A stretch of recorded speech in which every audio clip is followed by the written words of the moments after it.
விருதுநகர் அருகே ராம்கோ சிமெண்ட் ஆலை துணை மேலாளர்கள் இருவரின் வீடுகளில் 200 சவரன் தங்க நகை கொள்ளை. 300க்கும் மேற்பட்ட குடியிருப்புகள் உள்ள நிலையில் ரோந்து பணிகளில் தீவிரம் காட்டாத விடியா காவல்துறையினரால் கொள்ளை போன அவலம். ஆம்ஸ்ட்ராங் கொலையில் தாமாக காவல் நிலையத்தில் சரணடைந்த திருவெங்கடம் தப்பிக்க முயன்ற போது என்கவுண்டர் செய்ததாக போலீஸ் தரப்பில் விளக்கம். சரணடைந்தவர் ஏன் தப்பிக்க முயல வேண்டும் என மக்கள் கேள்வி. ஆம்ஸ்ட்ராங் கொலை வழக்கில் சரணடைந்தவரை சுட்டுக் கொல்ல வேண்டிய அவசரம் ஏன்? அதிமுக பொதுச் செயலாளர் எடப்பாடி கே பழனிசாமி கேள்வி.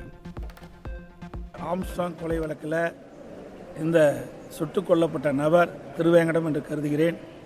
அவர் சரணடைந்திருக்கின்றார். இப்படி சரணடைந்தவரை வேகமாக அதிகாலையிலேயே அவரை அழைத்து சென்றதாக இந்த ஊடகத்திலே நான் பார்த்து தெரிந்து கொண்டேன்.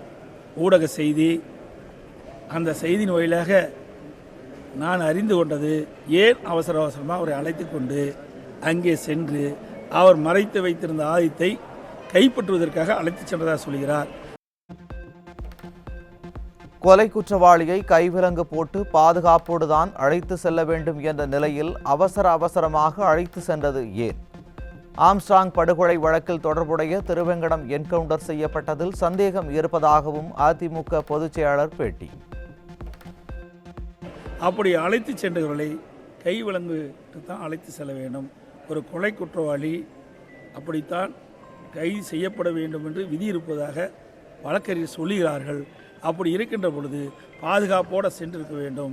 அவர்கள் எங்கே அந்த ஆயத்தை மறைத்து இருக்கிறார்களோ அந்த ஆயத்தை கைப்பற்றுகின்ற பொழுது இப்படிப்பட்ட சம்பவம் நடைபெற்றதாக சொல்கிறார்கள். இதில் ஏதோ சந்தேகம் இருப்பதாக தெரிகிறது. ஆம்ஸ்ட்ராங் கொலை சம்பவத்தில் போலீசாரால் என்கவுண்டர் செய்யப்பட்ட விவகாரம் குறித்து நீதிபதி விசாரணை. திருவெங்கடம் உடல் வைக்கப்பட்ட ஸ்டான்லி மருத்துவமனை, சுட்டுக் கொல்லப்பட்ட பகுதிகளுக்கு சென்று நேரில் ஆய்வு. தமிழகத்தில் நிலவும் சட்டம் ஒழுங்கு பிரச்சினை குறித்த கேள்விக்கு வாய் மூடி மௌனமாக எஸ்கேப் ஆன ரஜினிகாந்த். வீர வசனங்கள் பேசுவது எல்லாம் திரைப்படங்களில் மட்டும்தானா? மக்கள் கேள்வி.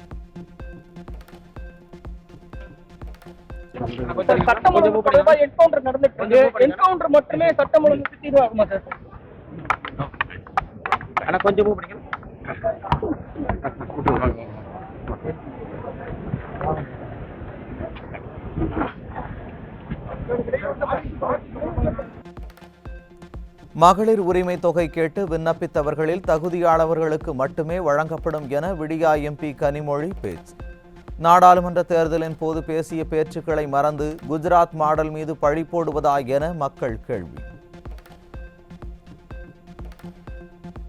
மகளிர் உரிமை தொகையும் இன்னும் பாக்கி இருக்கக்கூடிய, அதுக்கு விண்ணப்பம் போட்டு இருக்கக்கூடிய சகோதரிகளுக்கு விரைவிலே கிடைக்கும் என்று முதலமைச்சர் அவர்கள் அறிவித்திருக்கிறார்கள். அது நிச்சயமாக விரைவில் யார் யாருக்கெல்லாம் கொடுக்க முடியுமோ எல்லாருக்கும் கொடுக்க முடியாது. யார் யாருக்கு பெறுவதற்கான தகுதி இருக்கிறதோ நிச்சயமாக அவர்களுக்கெல்லாம் கிடைக்கும் என்பதை நான் தெரிவித்துக் கொள்கிறேன். விருத்தாச்சலம் அருகே மோட்டார் சைக்கிள் மீது லாரி மோதிய விபத்தில் இளைஞர்கள் 2 சம்பவ இடத்திலேயே உயிரிழப்பு. விபத்து நேரிட்ட பகுதியை வேடிக்கை பார்த்தவர்கள் மீது அதிவேகமாக வந்த கார் மோதியதில் 17 பேர் படுகாயமடைந்த பரிதாபம்.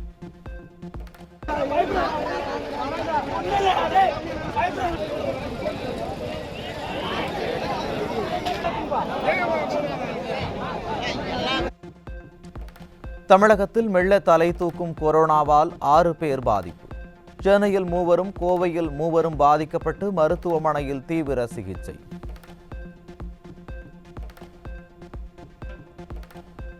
தேனி மாவட்டம் போடியில் வைரஸ் காய்ச்சலால் 13 மாணவர்கள் பாதிப்பு.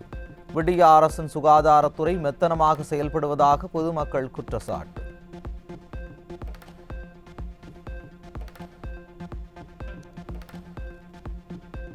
கர்நாடகாவில் நடந்த அனைத்து கட்சி கூட்டத்தில் தமிழகத்திற்கு தண்ணீர் கொடுக்கக்கூடாது என அம்மாநில கட்சிகள் வலியுறுத்தல். தமிழகத்தில் அனைத்து கட்சி கூட்டத்தை கூட்டாமல் கோமாவில் உள்ள பொம்மை முதல்வர். கள்ளக்குறிச்சி மாவட்டம் கச்சிராயபாளையம் அருகே இரு கிராமத்தினர் இடையே ஏற்பட்ட மோதலால் பரபரப்பு. அசம்பாவிதம் நடைபெறாமல் தடுக்கும் வகையில் காவல் ஆய்வாளர் தலைமையில் போலீசார் குவிப்பு. ராணிப்பேட்டை மாவட்டம் சோளிங்கர் அருகே சாலையை சீரமைத்து தரக்கோரி விடியா திமுக அரசை கண்டித்து போராட்டம். அதிகாரிகள் பொறுப்பற்று செயல்படுவதாக சேரும் சகதியுமான சாலையில் நாற்று நட்டு மக்கள் ஆதங்கம். வேலூர் மாவட்டம் காட்பாடி அருகே இருசக்கர வாகன விபத்தில் கணவன் மனைவி சம்பவ இடத்திலேயே பரிதாபமாக பலி. 2 கண்டெய்னர் லாரிகளுக்கு இடையே எதிர்பாராத விதமாக இருசக்கர வாகனம் சிக்கியதால் உயிரிழந்த சோகம். ஆன்லைன் டேட்டிங் மூலம் பழகி இளைஞர்களை ஏமாற்றி திருமணம் செய்து தப்பியோடிய சத்யா மீண்டும் கைது. 12 பேரை ஏமாற்றி திருமணம் செய்து பணம் பறித்துள்ளது விசாரணையில் அம்பலம்.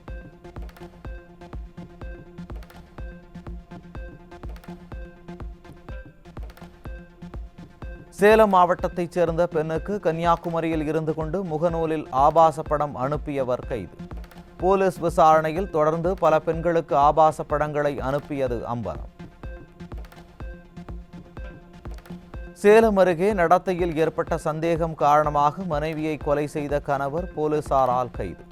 விடிய ஆட்சியில் மது என்ற அரக்கனால் போதையில் மனைவியை கத்தியால் குத்தி கொலை செய்துவிட்டு சிறை சென்ற அவலம்.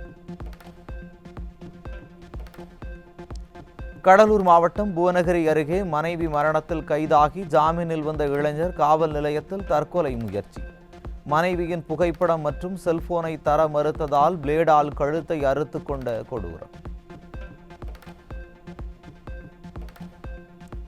ஆண்டிப்பட்டி அருகே கள்ளச்சாராயம் காய்ச்சிய 2 சிக்கினர். விடிய ஆட்சியில் மாவட்டந்தோறும் கள்ளச்சாராயம் காய்ச்சுவோரை கண்காணிக்க முடியாமல் திணறும் போலீசார்.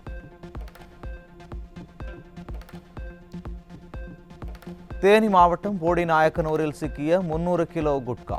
தொடர்ந்து குட்கா பறிமுதல் செய்யப்படும் நிலையில் எல்லையில் தீவிர கண்காணிப்பை மேற்கொள்ளாமல் கோமாவில் உள்ள விடியா காவல்துறை. நெல்லை மாவட்டம் களக்காடு அருகே 27 கிலோ தடை செய்யப்பட்ட புகையிலை பொருட்கள் சிக்கியது. இளைஞர்களின் வாழ்க்கையை சீரழிக்கும் குட்காவை கட்டுப்படுத்தாமல் பொம்மை முதல்வர் ஆழ்ந்த உறக்கம். செங்கல்பட்டு மாவட்டம் கூடுவாஞ்சேரி பேருந்து நிலையம் அருகே இளைஞரிடம் இருந்த 1 கிலோ கஞ்சா பறிமுதல். விடிய ஆட்சியில் பேருந்து நிலையங்களிலேயே கஞ்சா விற்கும் அளவுக்கு போலீசார் கடமையாற்றுவதாக மக்கள் விமர்சனம்.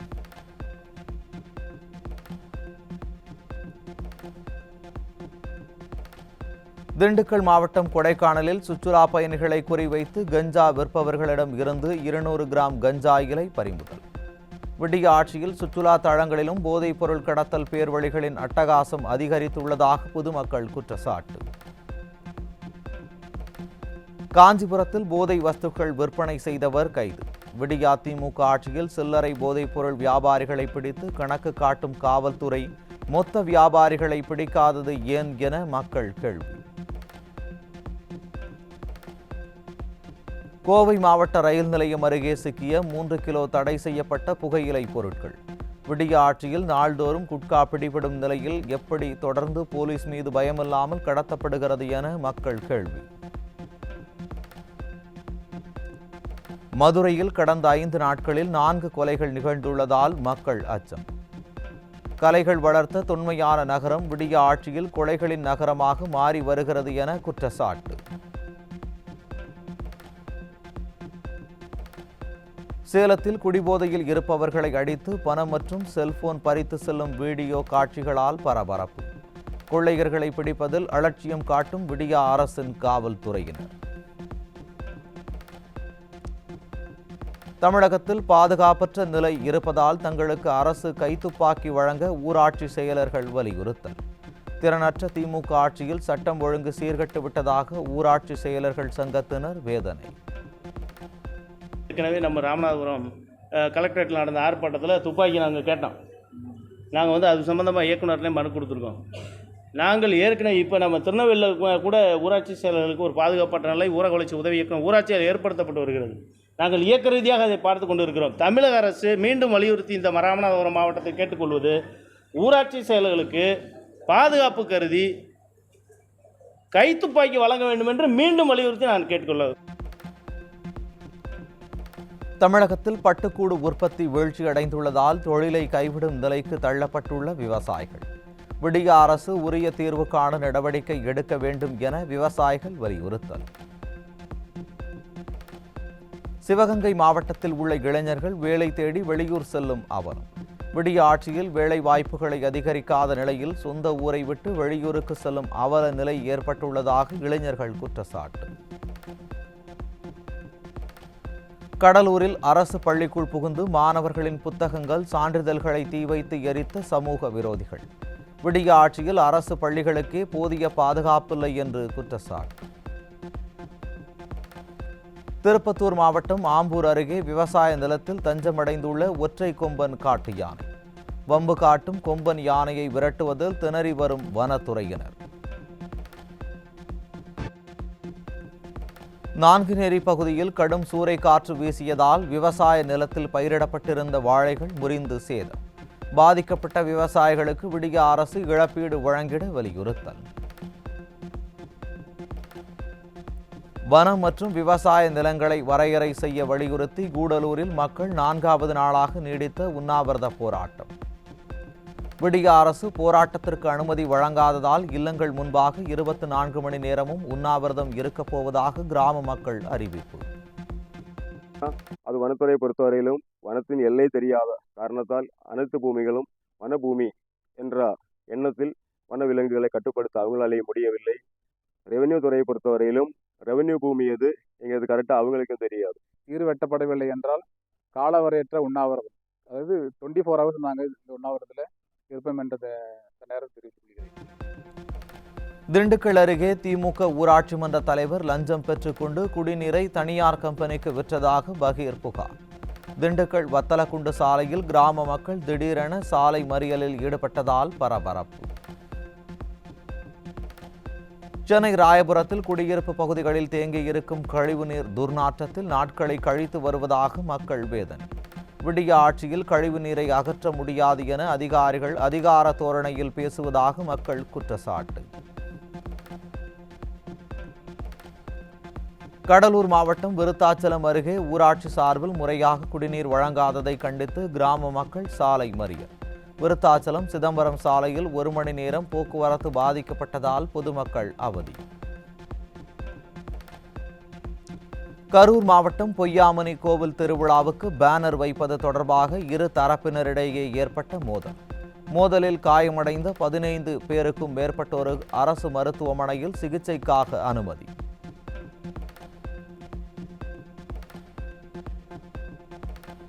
சென்னை காசிமேடு மீன்பிடி துறைமுகத்தில் விடுமுறை தினத்தையொட்டி மீன் விற்பனை களை கட்டியது. மீன்களின் வரத்து அதிகரிப்பால் விலை குறைந்து விற்பனையானதால் மீன்களை உற்சாகத்துடன் வாங்கி சென்ற மீன் பிரியர்கள். திருவள்ளூர் மாவட்டம் திருத்தணியில் ரேஷன் கடையில் முறையாக பொருட்கள் விநியோகிக்கப்படாமல் கடத்தப்படுவதாக பொதுமக்கள் குற்றச்சாட்டு. சம்பந்தப்பட்ட அதிகாரிகள் உடனடியாக நடவடிக்கை எடுக்க வேண்டும் என பொதுமக்கள் வலியுறுத்தல். திருப்பூரில் கோழி இன ஆராய்ச்சி மையம் செயல்படாத காரணம் என்ன? ஆராய்ச்சி மையம் கட்டி முடித்து 5 ஆண்டுகளாகியும் அழகு பார்த்து வருவது ஏன் என விவசாயிகள் அதிகாரிகளிடம் கேள்வி. கோவை மாவட்டம் அக்கநாயக்கன் பாளையம் பகுதியில் 2500 ஆண்டுகளுக்கு முந்தைய பெருங்கற்கால கல்வெட்டங்கள் கண்டுபிடிப்பு. ஏராளமான வரலாற்று தகவல்கள் கிடைக்கக்கூடும் என்பதால் விடிய அரசு ஆய்வு நடத்துமா என கேள்வி. விடுமுறை தினத்தையொட்டி பல்வேறு சுற்றுலா தலங்களில் குவிந்த ஏராளமான சுற்றுலா பயணிகள். கூட்டமாக குடும்பத்தினருடன் புகைப்படம் எடுத்து மகிழ்ச்சி. நீலகிரி, கோவை உள்ளிட்ட 5 மாவட்டங்களில் அடுத்த 3 நாட்களுக்கு கனமழைக்கு வாய்ப்பு. சென்னை வானிலை ஆய்வு மையம் அறிவிப்பு. காஞ்சிபுரம் தேவராஜ பெருமாள் கோவிலில் சுதர்சன ஜெயந்தி வைபவம். நரசிம்மருடன் கூடிய சக்கர தாழ்வாரை பக்தி பரவசத்துடன் வழிபட்ட பக்தர்கள். வேப்பந்தட்டை அருகே பூலாம்பட்டியில் உள்ள ஸ்ரீ தர்மராஜா திரௌபதி அம்மன் கோவிலில் தீமிதி திருவிழா. தீ மிதித்து நேர்த்திக்கடனை செலுத்திய பக்தர்கள்.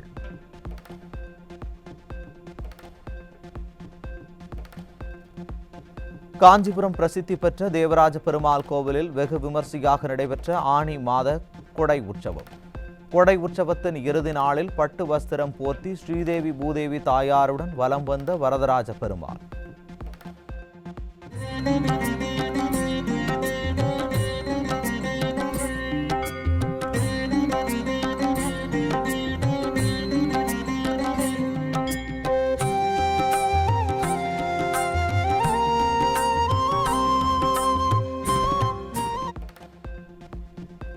ராமநாதபுரம் மாவட்டம் கமுதியில் ஸ்ரீ முத்துமாரியம்மன் கோவில் கும்பாபிஷேகத்தையொட்டி விமர்சையாக நடைபெற்ற தேர் திருவிழா. வெள்ளி குதிரை வாகனத்தில் அம்மன், மூஞ்சூறு வாகனத்தில் விநாயகர், மயில் வாகனத்தில் முருகன் எழுந்தருளி நகர்வலம்.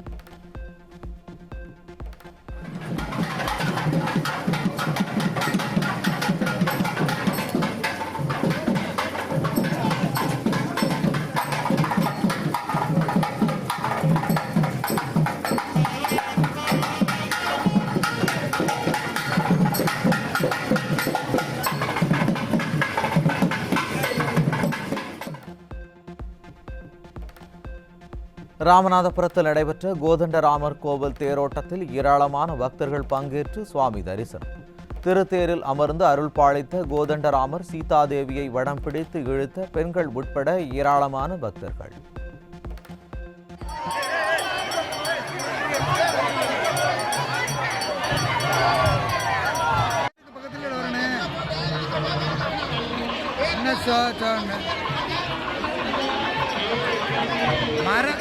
மரம்லாம் நேரத்தே விட்டுட்டாங்க, நின்று சொன்ன.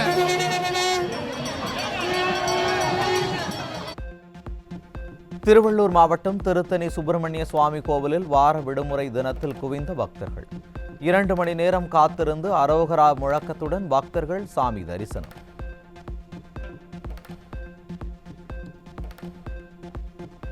தமிழகத்தின் அம்மா உணவகத்தை பின்பற்றி ஆந்திராவில் அண்ணா கேண்டீன் அறிமுகம். புரட்சித் தலைவி அம்மாவை பின்பற்றி ஏழைகளுக்கு மலிவு விலையில் வயிறார உணவு கிடைக்க சந்திரபாபு நாயுடு நடவடிக்கை.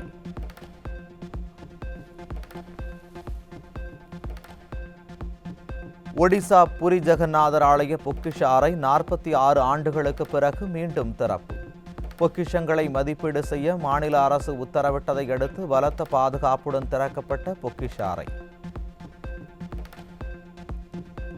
கேரள மாநிலம் கண்ணூர் அருகே வெடிகுண்டு ஏற நினைத்து தூக்கி வீசிய குடம் உடைந்து புதையல் கிடைத்த அதிசயம்.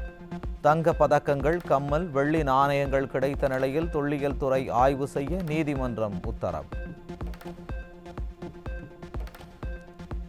ஜிம்பாப்வேவுக்கு எதிரான 5வது T20 போட்டியில் இந்திய அணி 42 ரன்கள் வித்தியாசத்தில் வெற்றி.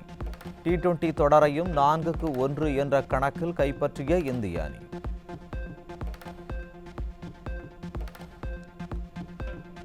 விம்பிள்டன் கோப்பையை 2வது முறையாக வென்றார் ஸ்பெயின் நாட்டு இளம் வீரர் அல்காரஸ். 7 முறை சாம்பியன் பட்டம் வென்ற அனுபவ வீரர் ஜோகோவிச்சை வீழ்த்தி அசத்தல்.